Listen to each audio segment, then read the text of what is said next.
오늘은 일어나 베델로 올라가자라는 제목으로 우리 하나님 말씀을 보고자 합니다. 여러분의 지난 인생의 여정을 뒤돌아보면 여러 가지 많은 사건과 사고들이 있었죠. 여러분의 인생을 한번 이렇게 뒤돌아보면 많은 부분들이 여러분 생각이 나실 겁니다. 야곱이 이제 세겜에 머문 지 10년이 되어서 이제 세겜을 떠나는 그 시점에서 야곱의 뇌리에 스치는 장소들이 여럿이 스쳐 지나갔을 것입니다. 그 중에 가장 먼저 떠오르는 장소는 어디였을까요? 아마도 야곱에게 가장 먼저 떠오르는 장소는 자기 자신이 태어난 장소였겠죠. 태어난 장소는 아버지 이삭이 거주하던 약속의 땅 헤브론이죠. 이곳에서 많은 시간을 보냈습니다. 약속의 땅이지만 하나님의 언약의 자녀로서 준비되지 못했던 곳이 바로 이곳이었죠. 그래서 야곱은 그곳을 떠나올 수밖에 없었어요. 왜냐하면 야곱은 발 뒤꿈치를 잡는 자, 남을 속이는 자의 모습으로 그곳에서 살 수밖에 없었기 때문입니다. 그래서 모든 면에서 부정적인 이 첫 번째 장소에서 하나님은 야곱을 떠나게 하셨습니다. 야곱에게 있어서의 두 번째 장소는 어디일까요? 그것은 첫 번째 장소를 떠나 슬픔 가운데 걸어가던 베델이라는 장소입니다. 이 베델이라는 장소는 비록 하룻밤밖에 머물지 않았지만 그곳에서 야곱은 자신의 정체성이 무엇인지를 발견하게 되었습니다. 왜냐하면 그곳에서 바로 예수 그리스도를 만났기 때문에 그렇습니다. 자신이 언약의 후계자임과 하나님이 함께하는 자임을 깨닫게 된 곳이 바로 베델이기 때문에 그렇죠. 야곱에게 있어서의 세 번째 장소는 어딜까요? 세 번째로 기억이 나는 장소는 바로 외삼촌 라반의 집입니다. 외삼촌 라반의 집에서 자신보다 더 세속적인 가치를 추구하는 라반의 모습을 통해서 자기 자신의 실체를 발견하게 된 곳이죠. 속이는 부분에서는 전문가였던 야곱이 오히려 라반에게 10번이나 속으며 인생의 모습이 무엇인가를 철저하게 곱씹어 보았던 곳이 바로 이곳이었습니다. 20년 동안 하나님은 언약의 후손이 번성하도록 기초를 마련한 곳도 바로 외삼촌 라반의 집이었습니다. 외삼촌 라반의 집에서 하나님이 함께 하시는 것을 경험했고 풍성하게 하시는 하나님과 신실하게 약속을 이행하시는 하나님을 경험하게 되었습니다. 그리고 네 번째 장소는 바로 브니엘이라는 곳입니다. 형에서라는 큰 산 앞에 두려워 떨고 있었던 야곱에게 성육하시기 전인 예수 그리스도께서 다가오셔서 함께 씨름하셨던 곳이 바로 브니엘이죠. 이곳에서 야곱은 생명의 근원이 탈골되고 그의 이름이 바뀌어지게 되었습니다. 야곱, 즉 속이는 자, 발 뒤꿈치를 잡는 자에서 이스라엘, 즉 하나님과 함께하는 자, 하나님과 더불어 싸우는 자라는 새로운 정체성의 이름을 부여받은 곳이 바로 브니엘입니다. 브니엘을 떠나 어디로 갔습니까? 세겜으로 갔죠. 이것이 바로 다섯 번째 장소예요. 하나님의 신실하심을 경험한 야곱은 불가능할 것 같았던 에서와의 관계를 회복하고 약속의 땅 아버지 이삭이 거주하는 헤브론으로 가던 중에 가나안 문화의 중심지인 세겜에 머물게 되었습니다. 세속 문화의 중심지인 세겜에서 10년을 머물게 된 야곱의 일행은 하나님과의 관계가 단절되었고 영적으로 깊은 수렁에 빠지게 된 곳이죠. 이러한 영적인 상황을 알려주는 것이 바로 야곱의 딸 디나가 세겜에서 강간당하는 사건이었고 세겜 족장들과 하몰에 의해 이스라엘 백성이 철저하게 무시당하는 그러한 사건을 통해서 우리는 알게 되었습니다. 결국 세겜에서 야곱의 딸 디나는 씻을 수 없는 치욕을 당하게 되었고 야곱의 두 아들은 세겜의 남자를 언약의 증표인 할례를 이용해서 몰살시키는 범행을 저지르게 되었습니다. 자, 이것이 지금까지 우리가 지켜보았던 야곱이 걸어왔던 그러한 곳입니다. 여러분의 인생은 어떻습니까? 여러분은 어떠한 사건과 장소를 거쳐서 이 자리에 오셨습니까? 여러분이 태어난 곳, 여러분이 성장한 곳, 여러분이 예수님을 만난 곳, 여러분이 신앙이 성장한 곳, 여러분보다 더 더한 사람을 만나 고생한 곳, 여러분이 하나님의 은혜로 경제적인 풍요를 경험하게 된 곳, 여러분이 이 세상의 문화의 영적인 침체를 경험한 것, 불가능할 것 같았던 시련을 만났으나 하나님의 도우심으로 시련을 극복한 것, 여러분의 고집을 꺾지 않고 하나님 앞에 버티면서 있다가 혼난 것, 여러분이 건강을 잃어 힘들게 하루하루를 버티며 하나님의 은혜를 갈구했었던 모든 많은 사건 등등이 있었죠. 그리고 지금 이 순간에 여러분이 있지 않습니까? 지금 여러분이 이 자리에 앉아 있는 것은 지나온 과거가 있었기 때문에 여러분이 이 자리에 앉아 있는 것이고, 하나님의 선하신 인도하심이 있었기 때문에 지금 이 자리에 여러분이 이 모습으로 앉아 있는 것입니다. 여러분, 새하늘교회도 마찬가지입니다. 새하늘교회는 37년의 역사가 보여주듯이 수많은 신앙의 선배들의 기도와 헌신과 수고를 통해서 지금 이렇게 아름다운 공동체를 이룰 수 있는 것입니다. 새하늘교회가 이렇게 아름다운 공동체를 이룰 수 있는 것은 한순간에 이루어진 것이 아니다라는 거죠. 여러분들의 헌신과 기도와 수고를 통해서 지금 이렇게 아름다운 공동체를 이루게 된 것이죠. 또한 여러분들도 마찬가지예요. 여러분들도 지나온 세월 동안 하나님의 인도하심, 하나님의 도우심을 따라서 여러분이 지금 이 자리에 앉을 수 있는 것이죠. 여러분, 우리가 머물러야 할 곳은 어디일까요? 우리 새하늘교회가 앞으로 서야 할 곳은 어디일까요? 우리는 하나님과 바른 관계를 회복하는 곳에 머물러 있어야 됩니다. 하나님과 함께하는 장소에 머물러 있어야 됩니다. 그래서 우리는 주일에 교회에 나오고 직장에서 선교적인 사역을 감당하고 가정에서 예배를 통해 하나님과 교제하고 있는 것입니다. 그러면 야곱이 가야 할 곳과 머물러야 할 곳은 어디일까요? 야곱이 가야 할 곳은요, 바로 하나님과의 관계를 회복하는 장소로 가야 돼요. 그리고 하나님이 지정하신 곳, 하나님이 약속하신 곳에 머물러 있어야 됩니다. 하나님과의 관계를 회복하는 장소는 어디일까요? 여러분이 하나님과 관계를 회복하는 장소는 어디입니까? 그것은요, 하나님과 여러분이 만나는 곳이에요. 만나는 것. 야곱이 하나님과 관계를 회복하는 장소는 바로 베델입니다. 하나님은 아버지와 형 에서를 속여 장자의 특권을 빼앗고 홀로 도망나와 베델에서 자고 있던 야곱에게 나타나셔서 하나님의 예정하신 약속을 선포하셨습니다. 이런 하나님의 약속에 감사한 야곱은 하나님께 서원을 했죠. 그것이 바로 베델 서원입니다. 하나님이 약속하신 대로 아버지의 집에서 돌아오게 되면 베델에서 제단을 쌓고 그것을 하나님의 집으로 삼고 자신의 모든 것에서 10분의 1을 하나님께 드리겠다라는 그러한 서원입니다. 여러분, 이 서원이 담고 있는 핵심 내용이 무엇인지 아십니까? 그것은 하나님과 바른 관계를 세우겠습니다라는 고백이에요. 여러분, 창세기 28장 20절부터 22절을 자세히 한번 읽어봅시다.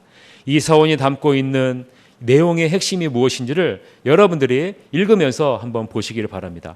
창세기 28장 20절부터 22절 다 같이 읽어보겠습니다. 시작. 야곱이 서원하여 이르되 하나님이 나와 함께 계셔서 내가 가는 이 길에서 나를 지키시고 먹을 떡과 입을 옷을 주시어 내가 평안히 아버지의 집으로 돌아가게 하시오면 여호와께서 나의 하나님이 되실 것이요 내가 기둥으로 세운 이 돌이 아버지의 집이 될 것이요 아버지께서 내게 주신 모든 것에서 10분의 1을 내가 반드시 하나님께 드리겠나이다 하였더라. 여러분, 이 내용 안에는 이런 말씀이 담겨져 있는 거예요. 하나님이 약속을 성실하게 이행하시면 제가 반드시 이곳에 돌아와서 하나님과 온전한 관계를 세우고 그런 삶을 살겠습니다라는 서원이에요. 약속이에요. 여러분, 하나님은 야곱에게 한 약속을 성실하게 이행하셨습니까? 안 하셨습니까?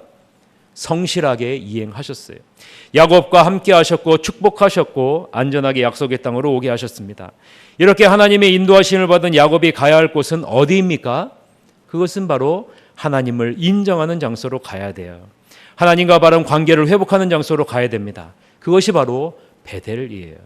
하나님은 베델로 가서 하나님과의 관계를 회복하고 아버지 이삭이 거주하는 헤브론에 거주하기를 원하셨습니다. 그러나 야곱은 베델로 가지 않고 세속 문화의 중심지인 세겜에 머물러 있었습니다. 하나님의 자녀가 가야 할 곳에 가지 않고 머물러 있어야 할 곳에 머물러 있지 않으면 하나님은 이 세상으로 하여금 하나님의 백성이 수치를 당하게 한다라는 거예요. 또한 하나님은 강제로 그것을 나오게 하십니다. 야곱과 그의 일행은 더 이상 세겜에 머물러 있을 수 없도록 만드신다라는 거예요. 여러분, 야곱과 그의 일행이 더 이상 세겜에 머물러 있을 수 없게 만들으셨어요. 왜 그렇습니까? 세겜 사람들을 다 몰살시켰어요. 그래서 가나안 7족속이 연합해서 야곱과 그의 일행을 죽이기 위해 준비를 하고 있었어요. 여러분 창세기 34장 30절 보세요. 그 상황을 한번 봅시다. 창세기 34장 30절 다 같이 읽어봅시다. 야곱이 시므온과 레위에게 이르되 너희가 내게 화를 끼쳐 나로 하여금 이 땅의 주민 곧 가나안 족속과 브리스 족속에게 악취를 내게 하였도다. 나는 수가 적은즉 그들이 모여 나를 치고 나를 죽이리니 그러면 나와 내 집이 멸망하리라 라고 말씀합니다. 하나님은 가야 할 곳으로 가지 않고 세겜에 머물러 있는 야곱을 강제로 끌어내시는 장면이에요. 여러분, 하나님은 우리에게 지혜를 가져라 라고 얘기를 합니다. 지혜를 가져라. 여러분, 지혜는 무엇일까요? 지혜는 내가 있어야 할 곳을 아는 것이 지혜예요. 내가 있어야 할 곳이 아니면 빨리 나오는 것이 지혜입니다. 그렇지 않으면 씻을 수 없는 상처를 입게 되기 때문에 그렇습니다. 여러분, 하나님은 말씀합니다. 본문 1절 말씀이죠. 1절에 보면 이렇게 말씀합니다. 하나님이 야곱에게 이르시되 일어나 베델로 올라가서 거기 거주하며 내가 내 형 에서의 낯을 피하여 도망하던 때에 내게 나타났던 하나님께 거기서 제단을 쌓으라 하신지라 라고 말씀합니다.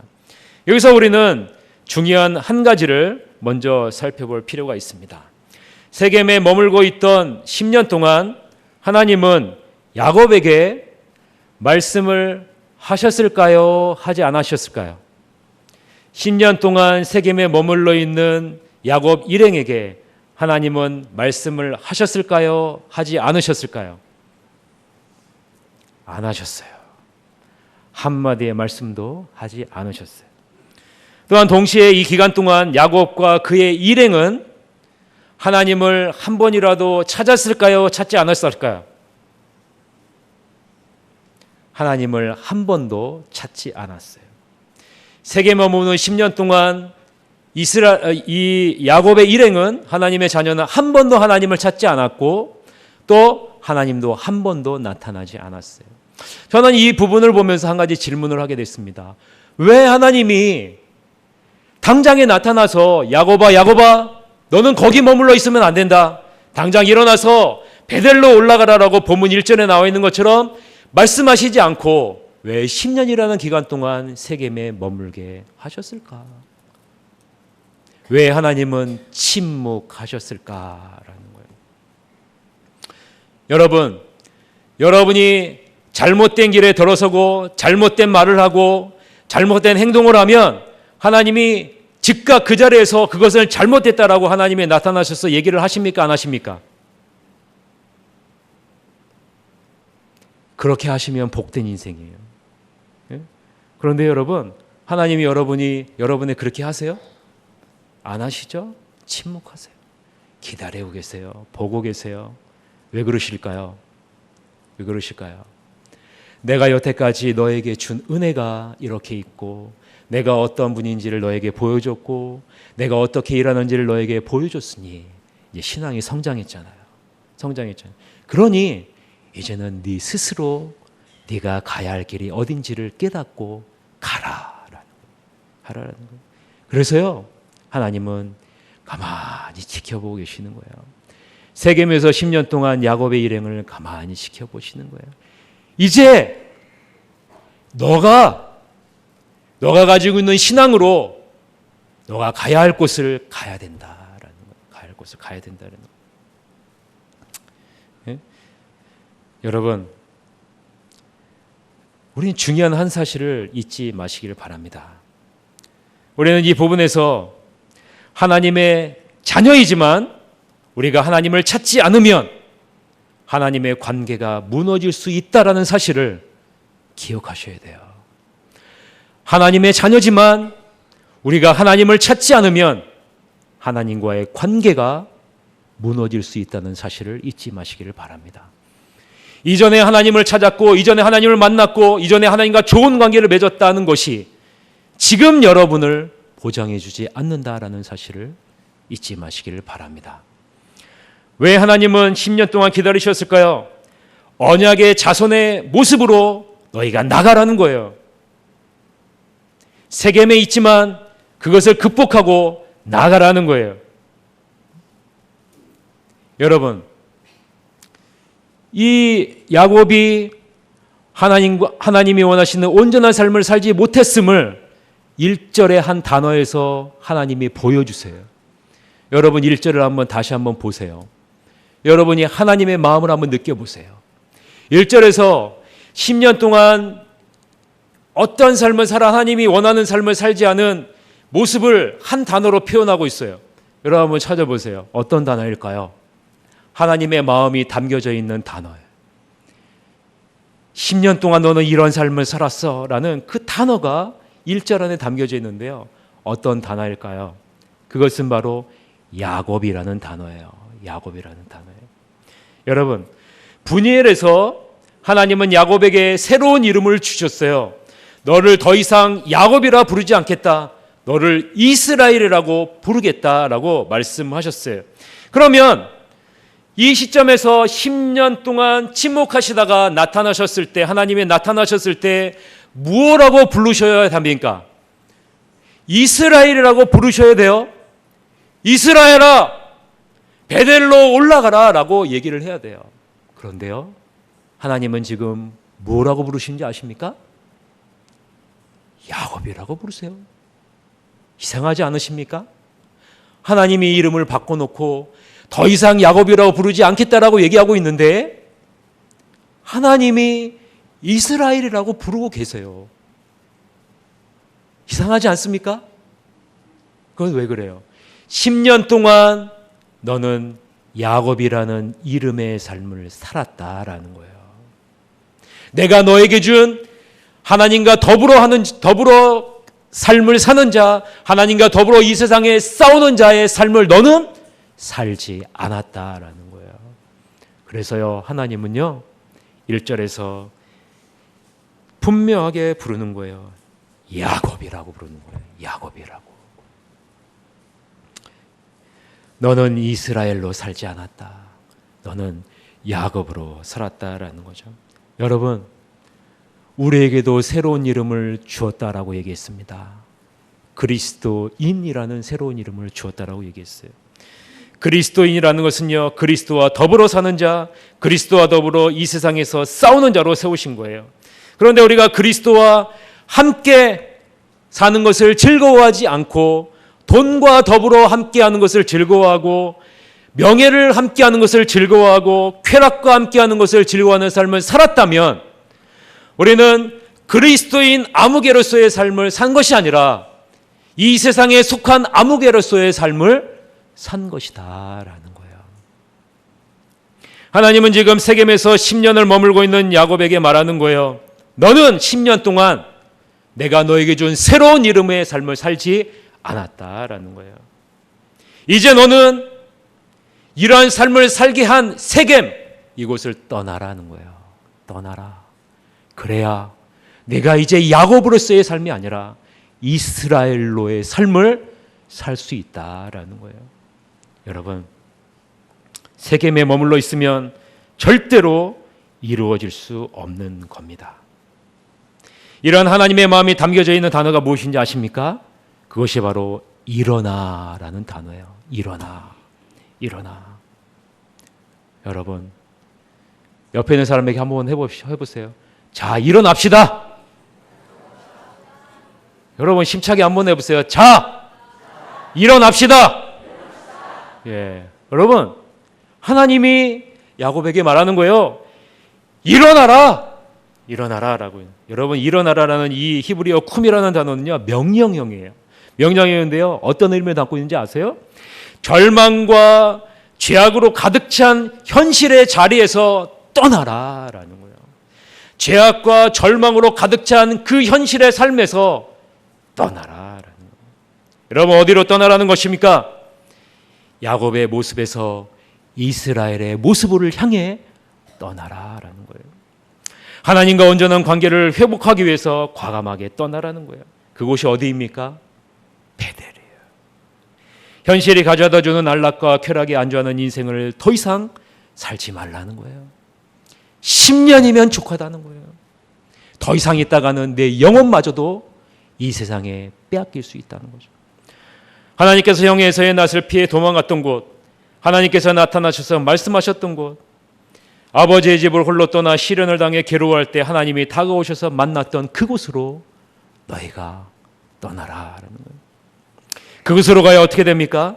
신앙이 회복되는 거예요. 신앙이 회복되는 거예요. 사랑하는 성도 여러분, 하나님을 만나야 신앙이 회복될 줄 믿습니다. 하나님과 바른 관계를 세워야 신앙이 회복됩니다. 하나님을 만나셨던 그 자리를 기억해야 우리 신앙의 순수성을 잃지 않습니다. 여러분, 주님을 만났던 그 장소, 그것을 기억해야 예수 그리스도께서 나의 죄를 위해 십자가를 지셨던 그 사랑을 깨달았던 그 순간을 기억해야 신앙의 순수함을 잃지 않는 거예요. 네? 개척했었던 그 모습을 기억해야 여러분 교회가 커졌을 때 신앙의 순수성을 잃지 않는 거예요. 네?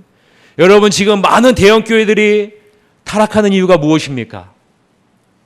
수많은 성도들이 타락하는 이유가 무엇입니까?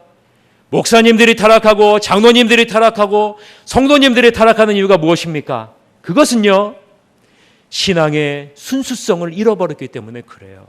예수 그리스도를 만났을 때 그 신앙의 순수성을 잃어버렸기 때문에 그렇죠. 여러분, 먹을 것이 없어서 우리의 어르신들은 어때요? 먹을 것이 없어서요, 보릿고개라는 그 시절을 지냈어요. 그때 여러분 시작된 운동이 뭔지 아십니까? 목사님들이 먹고 살 것이 없으니 성미를 들여서 살리자라고 해서요, 요만한 봉다리에 성도님들이 먹으면서 남은 요만한 한 줌의 쌀을 가져와서 목사님 이거를 드셔서 힘을 내세요 라고 그 당시에 많은 성도님들이 요만큼씩의 쌀을 가져와서 목사님들이 그걸로 생을 연명하면서 목회사역을 감당했었던 때가 있었어요.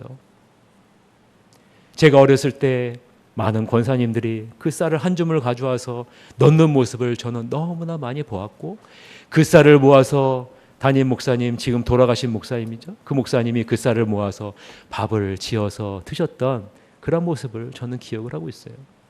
그때는요, 우리의 신앙이 얼마나 순수했는지 몰라요. 예? 일용할 양식을 주시는 분이 하나님이십니다. 이 하나님이 이렇게 일용할 양식을 주셨으니 감사합니다 라고 얘기하며 매일마다 와서 하나님 앞에 부르짖으며 감사의 기도를 올렸던 그 신앙의 선배들의 모습을 저는 기억해요. 그때 그 기도의 모습을 보면서 저도 옆에서 같이 기도하고, 초등학교 어린 시절이었지만 그렇게 저도 신앙생활을 했어요.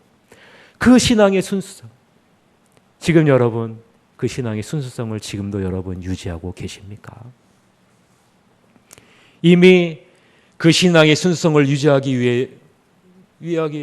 유지하려면 하기보다는 더 많은 풍성한 것이 있기에 그 신앙의 순수성을 잃어버리지는 않았습니까? 여러분, 우리는 이 신앙의 순수성을 유지해야 됩니다.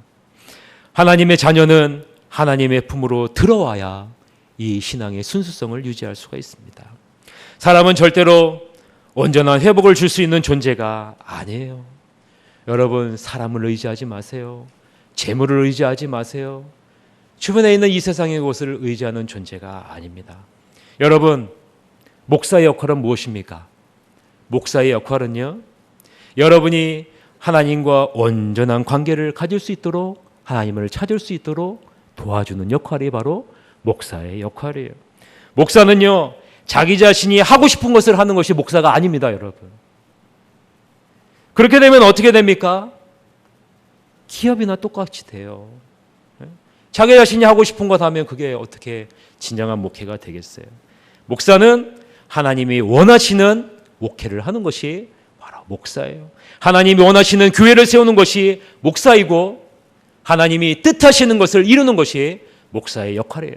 여러분 성도도 마찬가지 아닙니까? 성도들도 직분자도 여러분 역할이 무엇입니까? 성도들이 하나님과 바른 관계를 세울 수 있도록 해주는 역할이 바로 성도의 역할이고 직분자의 역할이에요. 서로 건강하게 하나님 앞에 온전하게 연합할 수 있도록 도와주는 것이 바로 우리들의 역할이다라는 거예요. 하나님이 제단을 베델에 쌓으라라고 하시는 이유가 무엇인지 아십니까? 하나님이 야곱에게 제단을 베델에 쌓으라라고 하시는 이유는요, 제단하면 가장 먼저 떠오르는 그것 때문에 그래요. 여러분 제단하면 가장 먼저 떠오르는 것이 무엇입니까? 제단하면요 피가 떠올르셔야 돼요. 피 흘리는. 제단은요 피 흘리는 곳이에요. 피 흘리는 곳.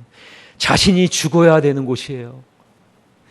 하나님이 야곱에게 가서 제단을 쌓으라는 것은요, 야곱의 삶이 죽어야 된다는 거예요. 내가 살았던 그 야곱의 삶을 이제는 죽여라라는 거예요. 자신의 생각대로 살았던 이전의 삶을 내려놓으라는 거예요. 이전에 자신의 죄를 철저하게 회개하고 죄 씻음을 받는 자리에 서라라는 거예요. 하나님의 은혜 없이는 하나님의 관계를 회복할 수 없음을 깨달으라는 거예요. 이것이 바로 피 흘림이에요. 피 흘림. 제단을 쌓으라는 거예요. 이 피 흘림이 없이는 하나님과 영적인 관계를 온전히 세울 수 없다는 거죠. 하나님과의 영적으로 온전히 회복하려면 우리는 가장 먼저 무엇을 해야 될까요? 2절 보세요. 2절 다 같이 한번 읽어봅시다. 시작. 야곱이 이에 자기 집안 사람과 자기와 함께한 모든 자에게 이르되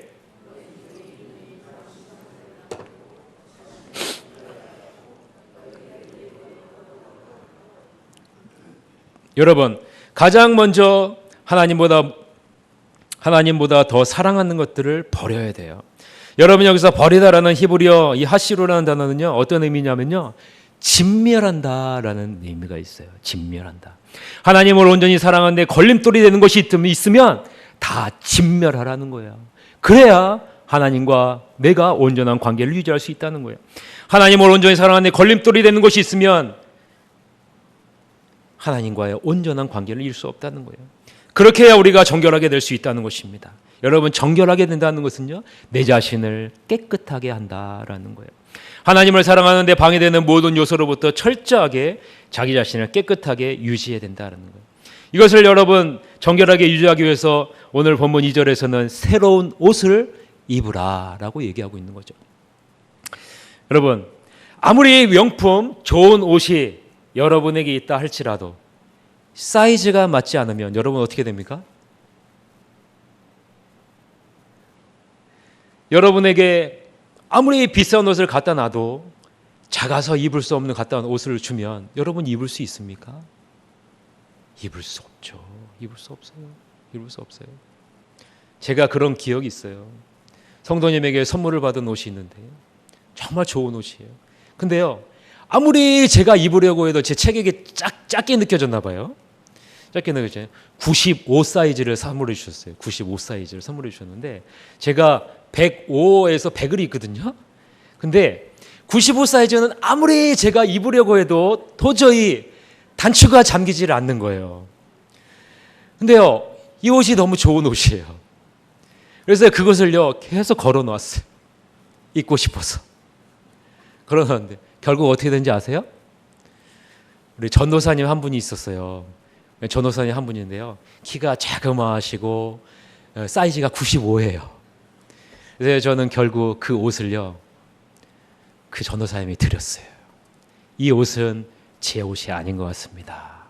전도사님이 입으세요. 전도사님이 그 옷을 받고 깜짝 놀랐어요. 목사님 입으시죠. 왜 저를 주세요? 저에게 맞는 옷이 아닙니다. 여러분 우리에게 맞는 옷이 아니면 여러분 과감하게 벗어버리셔야 돼요. 여러분 우리가 입을 옷은 무슨 옷입니까? 에베소서 4장 22절부터 24절 다 같이 한번 읽어봅시다. 시작. 너희는 유혹의 욕심을 따라 썩어져가는 구습을 따르는 옛사람을 벗어버리고 오직 너희의 심령이 새롭게 되어 하나님을 따라 의와 진리의 거룩함으로 지으심을 받은 새 사람을 입으라 라고 얘기해요. 여러분 우리가 입어야 될 옷은요 새 사람이 입을 옷이라라는 거예요.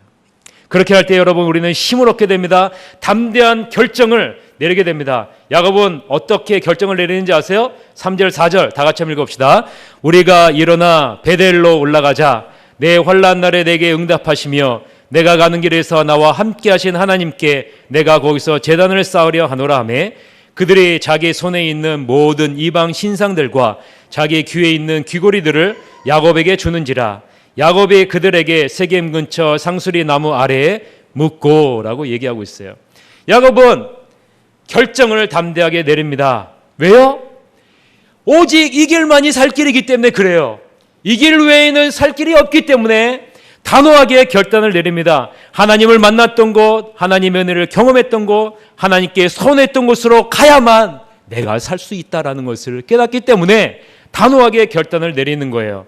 하나님을 만나러 가자. 하나님과 온전한 관계를 회복하러 가자라는 거예요. 그래야 풀리지 않을 것 같았던 그 실타래가 풀릴 수 있기 때문에 그러는 것이죠. 그래서요, 야곱은 세겜에서 10년 동안 하나님보다 사랑했던 모든 것, 하나님과 관계를 방해했던 모든 것을 다 세겜 근처 상수리 나무 아래에 묻어버려요. 여러분, 땅에 묻는다는 것은 무슨 의미인지 아십니까? 땅에 묻는다는 것은요, 죽었다라는 거예요. 소멸시켜버렸다라는 거예요. 이제 그것과 나는 관계가 없다라는 거예요. 10년 동안 내 자신을 주장했던 모든 것과 나는 단절했다라는 거예요. 완전히 폐기했다는 것이죠. 사랑하는 성도 여러분, 하나님과 바른 관계를 세우는데, 하나님을 사랑하는데 방해되는 요소가 있습니까? 그것을 여러분 어떻게 해야 돼요? 묻으셔야 돼요. 단절시키셔야 됩니다. 폐기시키셔야 됩니다. 그래야 우리는 하나님과 관계를 온전히 세울 수 있습니다. 생각해 보시기 바랍니다. 야곱은 베델로 올라가는데 방해가 되다 모든 것을 완전히 폐기했어요. 그래서야 비로소 온전히 떠날 수 있는 거예요. 여러분, 우리들도 마찬가지입니다. 하나님과의 관계를 방해하는 요소들을 다 묻어야 우리가 하나님과 온전한 관계를 향해서 달려나갈 수 있어요. 여러분, 떠났다라는 의미가 무슨 의미인지 아세요? 떠났다. 이 떠났다라는 단어, 이 나사라는 히브리어 단어는요, 이런 의미가 있어요. 뽑았다라는 건데, 당시에는요, 집에 그 장막이 있으면 장막에 이 말뚝을 이렇게 꼽아요. 땅을 해갖고 말뚝을 꼽아요. 그리고 이사를 갈 때는요, 이 말뚝을 뽑아서 이사를 가죠. 하나님의 장막을 옮길 때도 그렇게 했죠. 여러분, 뽑았다라는 것은요, 세겜에서의 삶에 대해 조금도 미련을 남겨두지 않고, 이 세상의 즐거움에 조금 더 미련을 남겨두지 않고, 이 세상의 성공에 조금 더 미련을 남겨두지 않고, 이 세상의 풍요로움에 조금의 미련도 남겨두지 않고 과감하게 떠났다라는 거예요. 뽑았다라는 거죠. 야곱이 이렇게 10년의 모든 것을 다 뽑아버리고 떠났다라는 거예요. 이런 과감한 결단을 한 야곱에게 어떤 일이 발생하는지 아십니까? 5절 6절이에요. 그게요. 다 같이 한번 읽어봅시다. 5절 6절 시작. 떠났으나 하나님이 그 사면 고을들로 크게 두려워하게 하셨으므로 야곱의 아들들을 추격하는 자가 없었더라. 야곱과 그와 함께한 모든 사람이 가나안 땅 루스 곧 베델에 이르고. 여러분, 결단하고 뽑고 떠나니 어떤 일이 발생합니까? 하나님이 앞장서셔서 풀리지 않을 것 같던 그런 모든 문제를 하나님이 평탄하게 해주세요. 복수의 칼을 갈고 있던 가나안 7 족속들을 어떻게 해요? 두려워 떨게 하십니다. 여러분, 야곱이 갖고 있던 두려움을 누구에게 주세요? 이제 가나안 7 족속에게 두려움을 옮겨주시는 거예요. 두려워했다라는 것이 무슨 의미인지 아십니까? 두려워했다라는 것은요, 하나님이 그 마음을 산산이 쪼개 부수었다라는 거예요. 가나안 7 족속은 어떤 마음을 갖고 있었어요? 야곱과 그의 일행을 죽이겠다라는 이 복수의 마음을 갖고 있었어요. 그래서 한 마음으로 연합했어요. 그런데요, 야곱이 10년 동안의 세겜에서의 삶을 뽑아버리고 하나님을 향해 나가겠다라고 결심했을 때 하나님은 어떻게 하세요? 그들의 마음을 산산이 부수어 쪼개버렸다라는 거예요. 그리고 무슨 마음을 주세요? 하나님의 자녀들을 두려워하는 마음을 그 가운데 심어주셨다라는 거예요. 여러분, 하나님이 일어나시면, 하나님이 일하시면 무슨 일이 발생합니까? 여러분이 해결하지 못하는 문제, 여러분이 평생 가지고 있는 그 문제들이 해결될까요? 해결되지 않을까요? 여러분, 한 번에 해결돼요. 한 번에 해결돼요. 하나님이 일하시면, 하나님이 손을 드시면, 하나님이 앞장서시면 모든 문제가 해결됩니다. 하나님과 우리가 온전한 관계를 회복하면 하나님은 우리의 앞장서셔서 우리를 온전하게 인도해 주신다라는 거예요. 하나님에게 집중할 때 하나님은 특별한 은혜를 우리에게 허락해 주신다라는 겁니다. 하나님의 어떤 분이신지를 고백하는 삶을 사시기를 바랍니다. 그래야 하나님이 앞장서셔서 일하시는 하나님의 은혜를 경험할 수 있습니다. 여러분, 이러한 야곱의 모습을 알 수 있는 것이 7절이에요. 7절을 다 같이 한번 읽어봅시다. 시작. 그가 거기서 제단을 쌓고 그곳을 엘베델이라 불렀으니 이는 그의 형의 낯을 피할 때에 하나님이 거기서 그에게 나타나셨음이더라. 여러분, 야곱이 신앙을 고백하는 거예요. 그 신앙을 고백하는 단어가 바로 엘베델이라는 거예요. 엘베델이라 불렀다라는 거예요.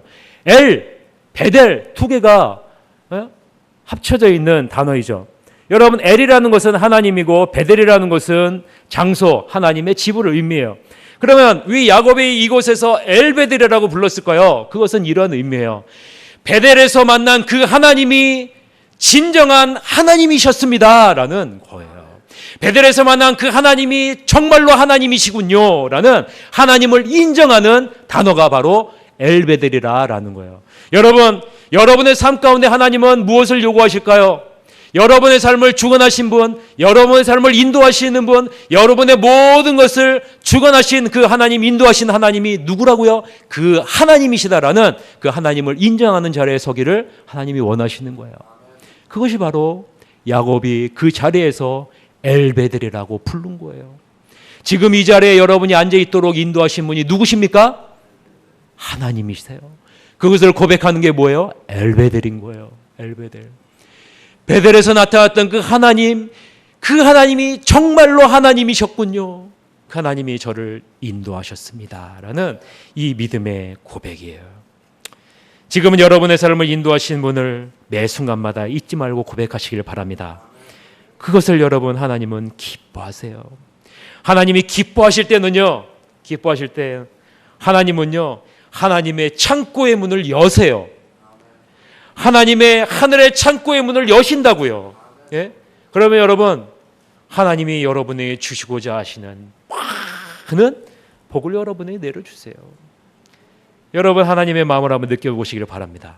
9절에서부터 13절 말씀이에요. 여러분, 이런 하나님의 마음이 담겨져 있는데 한번 읽어봅시다. 9절에서부터 13절 다 같이 읽어봅시다. 시작. 야곱이 밧단 아람에서 돌아오매 하나님이 다시 야곱에게 나타나사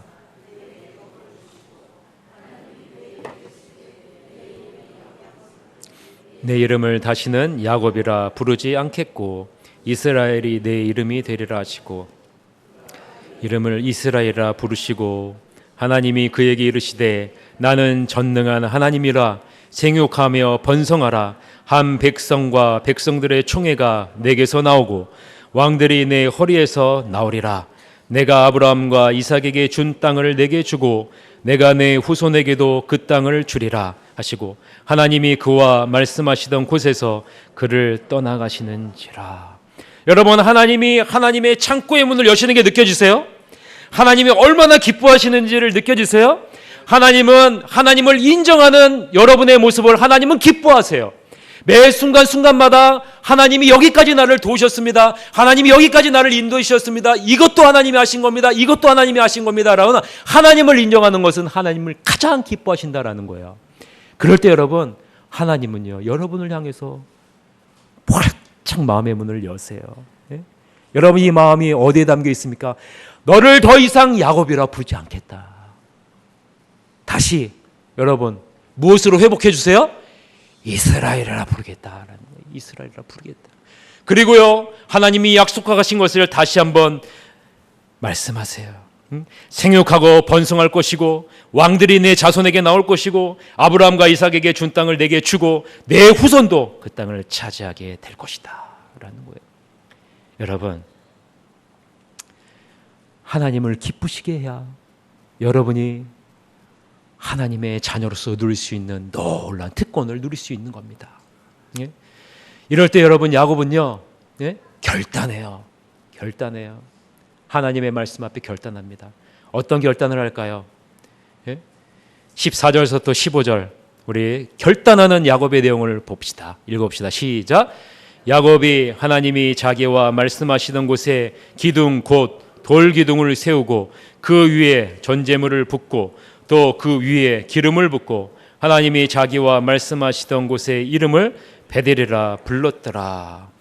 야곱은 하나님이 자신과 말씀하시는 장소에 돌기둥을 세우고 그 위에 전제물을 붓고 기름을 붓습니다. 여러분 어떤 결단을 하냐면요, 전제물을 부었다는 거예요. 전제물을 부었다는 것은요, 이런 의미입니다. 나의 이기적인 삶의 모습을 부어버리겠습니다 라는 거예요. 내가 여태까지 살아왔던 이기적인 삶의 모습을 이제는 부어버리겠습니다. 온전히 하나님 앞에 헌신하는 삶을 살겠습니다 라는 결단이에요. 그리고 여러분, 기름을 부었다는 것은 무엇인지 아십니까? 세속적인 이 세상과는 구별된 삶을 이제부터는 살겠습니다 라는 거예요. 이 세상이 추구하는 가치를 추구하는 것이 아니라 하나님의 가치를 추구하는 구별된 삶을 살겠습니다 라는 거예요. 그리고 그곳의 이름을 베델이라고 불러요. 왜 베델이라고 부를까요? 베델에서 나타났던 그 하나님을 이제부터는 절대로 잊지 않겠습니다. 이제는 베델에서 나타났던 그 하나님, 나를 찾아왔었던 그 하나님을 죽는 순간까지 절대로 하나님을 잊지 않겠습니다 라는 이 믿음의 고백이에요. 말씀을 정리하겠습니다. 사랑하는 성도 여러분, 우리는 지금 어떤 삶을 살고 있습니까? 여러분은 하나님과 어떤 관계를 맺고 있습니까? 여러분이 하나님과 온전한 관계를 맺는 데 방해가 되는 것은 무엇입니까? 야곱과 같이 과감하게 묻어버리시기를 바랍니다. 과감하게 버리시기를 바랍니다. 그리고 여러분을 찾아오신 예수님을 향해 나아가시기를 바랍니다. 더 이상 야곱의 이름으로 살지 마십시오. 이제 여러분에게 새롭게 주신 이스라엘이라는 이름으로 사시길 바랍니다. 그리스도인이라는 이름으로 사시기를 바랍니다. 그리고요, 베델에서의 하나님이 친정한 하나님이십니다라는 하나님을 인정하는 자리에 여러분이 서시기를 바랍니다. 그럴 때 여러분, 하나님은 여러분을 기뻐하세요. 그리고요, 하나님이 여러분에게 주시고자 하시는 풍성하신 은혜를 여러분에 쏟아 부어 주실 것입니다. 여러분 결단합시다. 이제는 더 이상 나의 이기적인 삶의 모습으로 살지 않겠습니다. 이제는 하나님 앞에 온전히 헌신하는 모습의 삶을 살아가겠습니다. 이제는 이 세상과는 다른 구별된 삶을 살아가겠습니다. 이러한 결단으로 나아가셔서 하나님을 기쁘시게 여김받고 하나님의 놀라운 은혜를 누리시는 여러분이 다 되시기를 주님의 이름으로 간절히 축원합니다. 기도하겠습니다. 하나님 아버지, 이 시간에 하나님의 말씀을 들었습니다. 아버지 하나님, 우리가 이제 이 세상에 속한 아무개의 삶을 정리하게 하여 주시옵소서. 이제는 하나님의 사람, 그리스도인 아무개의 삶을 살아갈 수 있도록 주님께서 인도해 주시옵소서. 이 세상에서의 이전의 모든 것을 다 묻고 아버지 하나님을 향해 온전하게 나아가는 거룩한 하나님의 자녀가 될 수 있도록 이끌어 주시옵소서. 그래서 야곱이 엘베델이라고 부른 것처럼 아버지 하나님을 인정하는 그 자리에 우리가 설 수 있도록 이끌어 주시고, 아버지 하나님 과감하게 아버지 하나님 결단하는 복된 인생으로 나아갈 수 있도록 인도해 주옵소서. 그래서 하나님이 예비하신 놀라운 축복을 누리는 복된 하나님의 자녀가 다 될 수 있도록 이끌어 주옵소서. 지금은 우리 구주 예수 그리스도의 은혜와 하나님 아버지의 무한하신 사랑과 성령님의 함께 하심이 사랑하는 하나님과 온전한 관계를 맺고 범사의 하나님을 인정하는 삶으로 나가기를 원하는 사랑하는 모든 성도들 머리 위에 지금으로부터 영원토록 함께할지어다. 아멘.